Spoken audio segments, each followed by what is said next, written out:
I managed to locate the noise coming from around the front sprocket area.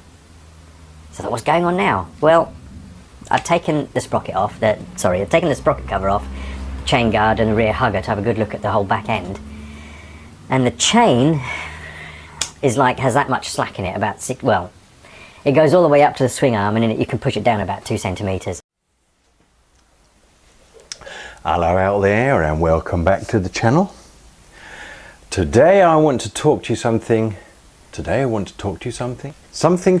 TV channel, but not the Tiger 955. I've got a story to tell you about my Tiger 1050 Sport and how I almost probably destroyed my chain. So watch this one.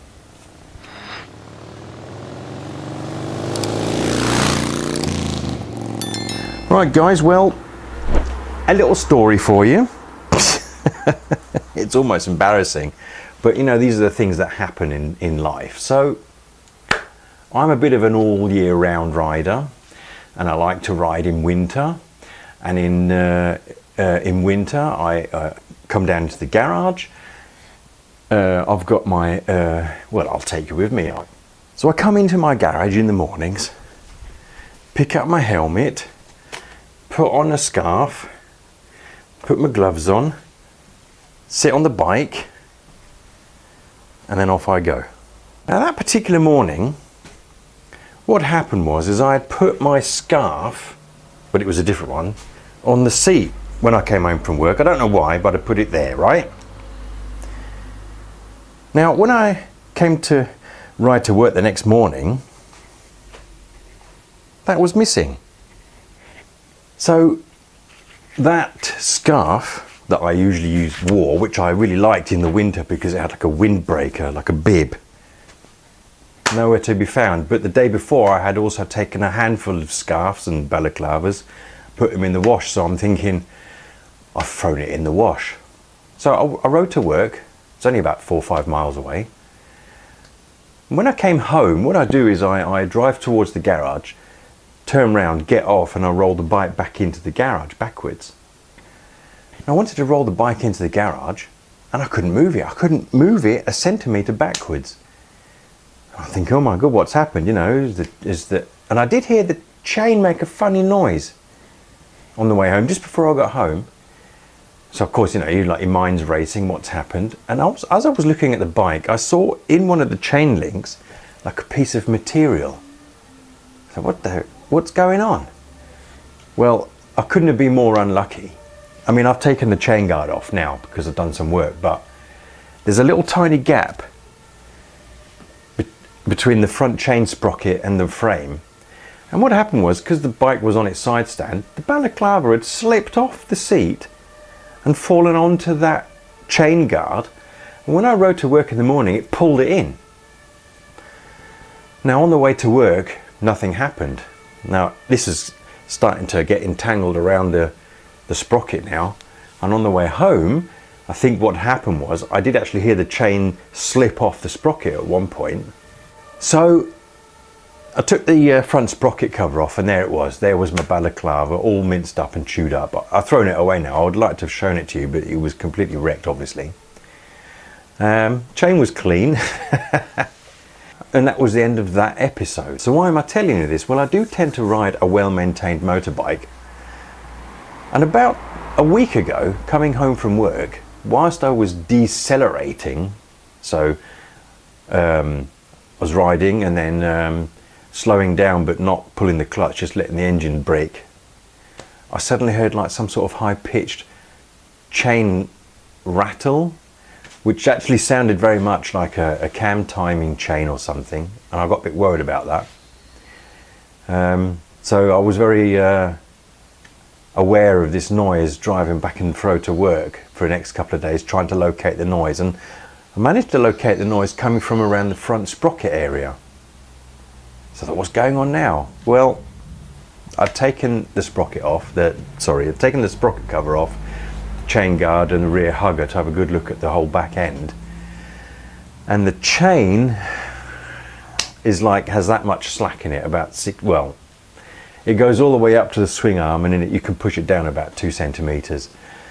Now this is very sudden because it wasn't like this a couple of months ago, because I do check regularly. So I'm only presuming that this saga of pulling in this balaclava into the chain has stressed the chain out. It's stretched it, because when I was checking just now, I could actually pull the chain off the rear sprocket by about 1/2 centimetre, and I know that wasn't like that before. So what I've done to counteract this slackness is basically I've just tightened the chain up a little bit, but it's ruined basically. So within the next couple of months, I suppose, I will be putting a new chain on the bike. But yeah, so in the process of this whole story, I haven't had a bike with a single-sided swing arm before, so I was unsure of how to actually do the chain tension, because I'm used to the chain tensions on each of the protruding arms of the swing arm, and there wasn't much information on the internet, so I thought I would just show you how to do the chain tension in a couple of explanatory words, because it's really, really easy on this bike. Probably the easiest bike I've ever done the chain tensioning on. I just wanted to show you that very quickly, but I just wanted to share that story with me and my old balaclava. So don't leave things on your seat. It's raining. Let me just very quickly show you how you do your chain tension. One forward, you have this tool in your onboard toolkit, right? It's basically this hook with a handle. I've subsequently found out that most people buy a replacement for this, because this does the job, but it's not particularly comfortable. The handle could be a bit longer, the material could be a bit thicker to get a good seating in the notches, which I'll show you now. So I'm only going to use the onboard tools. You can get aftermarket versions, which I think I'm going to get, which makes it a whole lot easier. But I'm just going to show you very quickly how to do it. It's going to take literally a minute. So let's just go down to the bike and I'll show you how to do that. I've taken the chain guard off for simplicity to show you, and I've taken the hugger off just to show you more of the rear end. To do your chain tension, let me just get some light on the situation here. What you have to do is you have to undo this 17mm bolt here. You don't have to undo any of these bolts on the side. Just undo this clamp bolt. This is basically just a 17mm bolt that clamps the swing arm together. Once you've undone that 17mm bolt, you are now in a position where you can adjust the chain slack, chain tension. And to do that, you need your tool, which is this. So once you've undone that 17mm bolt, if you look into the rear side of the sprocket carrier, you've got these notches. And this is where your tool sits. Right, you can actually, there's a little grab hook here, and you can put it in these notches, and you can turn the whole hub in clockwise, or by turning it around an anti-clockwise direction. Looking from the side, once you've got your tool hooked in, you can turn it either in a clockwise or an anti-clockwise direction. Now, by turning the hub clockwise, this loosens the chain, and by turning it anti-clockwise, this tightens the chain. Once you have finished doing your adjustment, you tighten up this rear 17mm bolt to 55 Newton meters, and you're ready to ride again. Because this is a one-arm swinger, you don't have two adjusters for each side, so you're not having to worry about if the chain is running true. You're literally just moving the whole hub backwards and forwards. Measuring the chain slack is done, well, they do like to say, at the longest point between the front sprocket and the rear sprocket, so it's about here. So basically you just want to see how much it moves up and how much it moves down, and that whole distance needs to be somewhere between 28 and 38 millimeters. And that's basically what I wanted to tell you. So watch out what you put on your seat. You can be unlucky and you can drag it into the front sprocket.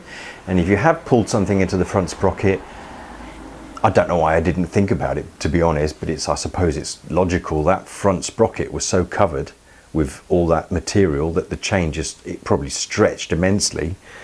And what was happening was when I was doing engine braking, there was so much slack on the chain that it was actually lifting off the front sprocket and rattling on the inside of the sprocket cover on the front.